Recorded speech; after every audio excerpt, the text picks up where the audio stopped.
Assalamualaikum warahmatullahi wabarakatuh. Apa kabar sahabat remaja? Jumpa lagi dengan saya Agnes. Masih tetap semangat kan? Tanpa berlama-lama, saya akan langsung membaca bagian berikutnya dari buku keren karya Morgan Housel yang berjudul The Psychology of Money. Pelajaran abadi mengenai kekayaan, ketamakan, dan kebahagiaan. Oke, langsung saja kita lanjut ya. Bab 9, kekayaan adalah apa yang Anda tak lihat. Membelanjakan uang untuk memamerkan betapa banyak uang yang Anda miliki adalah cara tercepat memiliki lebih sedikit uang. Uang punya banyak ironi. Berikut satu yang penting. Kekayaan adalah apa yang Anda tak lihat. Waktu saya bekerja sebagai valet pada pertengahan tahun 2000-an di Los Angeles, tampilan harta diutamakan di atas segalanya kecuali oksigen. Jika melihat Ferrari, Anda barangkali secara intuitif menganggap pemiliknya kaya, bahkan jika Anda tak memperhatikan dia.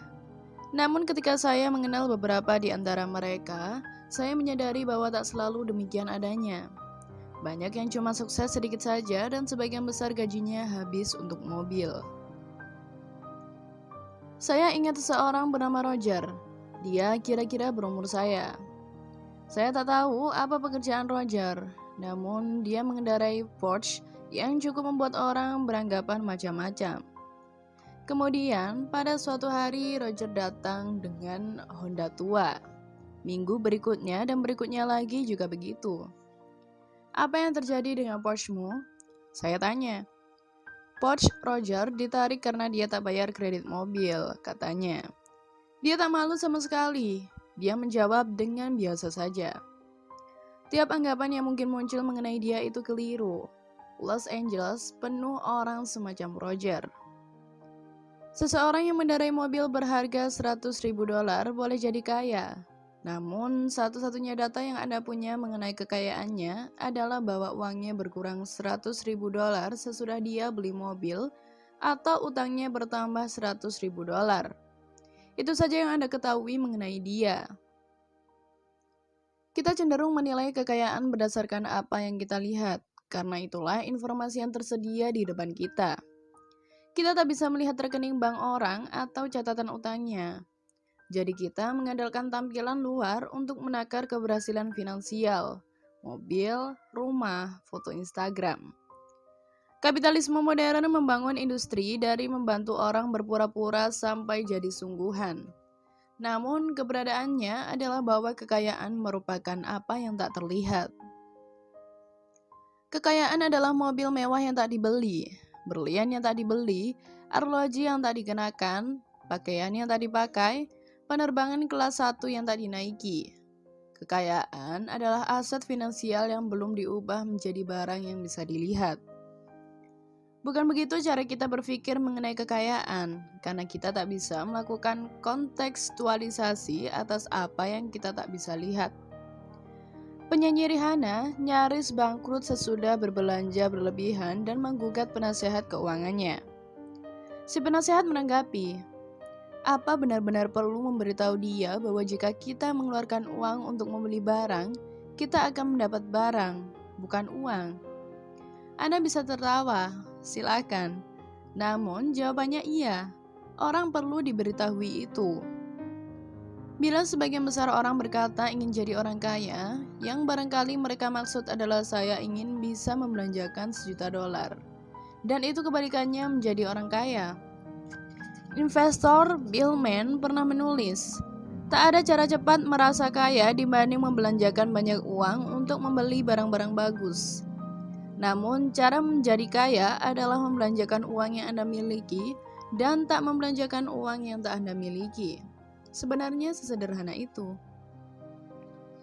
Saran yang bagus, tapi boleh jadi kurang jauh jangkauannya. Satu-satunya cara memiliki kekayaan adalah tak membelanjakan uang yang Anda miliki. Itu bukan hanya satu-satunya cara mengumpulkan kekayaan. Itulah definisi kekayaan. Seharusnya kita berhati-hati dalam mendefinisikan perbedaan antara memiliki kekayaan dan kaya. Bukan sekedar semantik. tak mengetahui perbedaannya adalah sumber banyak keputusan buruk terkait uang. Kaya merujuk ke pendapatan sekarang. Seseorang yang mengendarai mobil seharga $100.000 hampir pasti kaya. Karena kalaupun dia membeli mobil dengan berutang, diperlukan tingkat pendapatan tertentu agar bisa menanggung cicilannya. Sama saja dengan orang yang tinggal di rumah besar, tak sukar menemukan orang kaya. Mereka sering sengaja menampilkan diri. Namun kekayaan itu tersembunyi. Kekayaan adalah pendapatan yang tak dibelanjakan. Kekayaan adalah pilihan yang belum diambil untuk membeli sesuatu kelak. Nilainya berada di pemberian pilihan, keluasan, dan pertumbuhan agar kelak bisa membeli lebih banyak barang daripada yang dapat dibeli sekarang. Diet dan olahraga memberi analogi berguna. Menurunkan berat badan itu terkenal sukar, bahkan bagi mereka yang berolahraga dengan giat. Dalam buku The Body, Bill Bryson menjelaskan mengapa. Satu penelitian di Amerika menemukan bahwa orang melebih-lebihkan jumlah kalori yang dibakar ketika berolahraga sampai 4 kali lipat. Mereka juga kemudian mengonsumsi kalori rata-rata 2 kali jumlah yang baru dibakar. Faktanya, kita bisa dengan cepat menghilangkan efek gerak badan dengan makan banyak, dan sebagian besar kita melakukan itu. Berolahraga ibarat orang kaya. Anda berpikir, saya sudah berolahraga dan sekarang saya berhak makan besar. Kekayaan adalah menolak makan besar dan benar-benar membakar kalori. Sukar dan memerlukan kendali diri, namun itu menciptakan kesenjangan antara apa yang dapat Anda lakukan dan apa yang Anda pilih untuk lakukan seiring waktu. Kapitalisme modern membangun industri dari membantu orang berpura-pura sampai jadi sungguhan. Masalah bagi kebanyakan kita adalah lebih mudah menemukan teladan kaya, lebih sukar menemukan pemilik kekayaan karena berdasarkan definisi, keberhasilan mereka lebih tersembunyi. Tentu saja ada pemilik kekayaan yang membelanjakan banyak uang untuk membeli barang. Namun, di kasus-kasus itu pun yang kita lihat adalah bahwa mereka orang kaya, bukan kekayaannya. Kita melihat mobil yang mereka pilih untuk beli dan barangkali sekolah yang mereka pilih untuk anak. Kita tak melihat tabungan, dana pensiun, atau portofolio investasi. Kita melihat rumah yang mereka beli, bukan rumah yang mereka bisa beli kalau mereka habis-habisan mengeluarkan uang. Bahayanya di sini adalah bahwa saya pikir sebagian besar orang sebenarnya ingin memiliki kekayaan. Mereka ingin kemerdekaan dan keluasan yang bisa diberikan aset finansial yang tak dibelanjakan. Namun kita terbiasa menganggap bahwa punya uang sama dengan membelanjakan uang. Sehingga kita tak melihat kemampuan menahan diri yang diperlukan untuk benar-benar memiliki kekayaan. Dan karena kita tak bisa melihatnya, kita sukar belajar mengenainya. Orang mudah belajar dengan meniru, namun hakikat kekayaan yang tersembunyi mempersulit meniru orang lain dan belajar dari cara-caranya. Sesudah meninggal, Ronald Reagan menjadi teladan keuangan banyak orang. Dia dieluk-elukan di media dan dipuji di media sosial. Namun dia bukan teladan finansial siapapun selagi masih hidup karena seluruh kekayaannya tersembunyi, bahkan dari mata mereka yang mengenal dia. Bayangkan betapa sukarnya belajar cara menulis jika Anda tak dapat membaca karya para penulis besar. Siapa yang bakal mengilhami Anda? Siapa yang bakal Anda kagumi? Nuansa, trik, dan tips siapa yang Anda ikuti?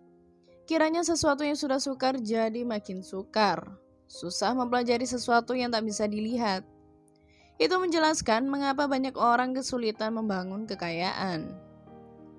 Dunia penuh orang yang tampil sederhana tapi sebenarnya memiliki kekayaan dan orang yang tampil kaya tapi hampir bangkrut. Ingat itu ketika menilai keberhasilan orang dan menetapkan tujuan sendiri. Jika kekayaan adalah apa yang Anda tak belanjakan, maka buat apa kekayaan? Nah, saya akan yakinkan Anda untuk menabung uang.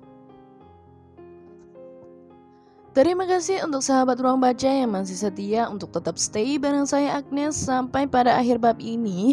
Sampai ketemu pada audiobook kami berikutnya. Wassalamualaikum warahmatullahi wabarakatuh.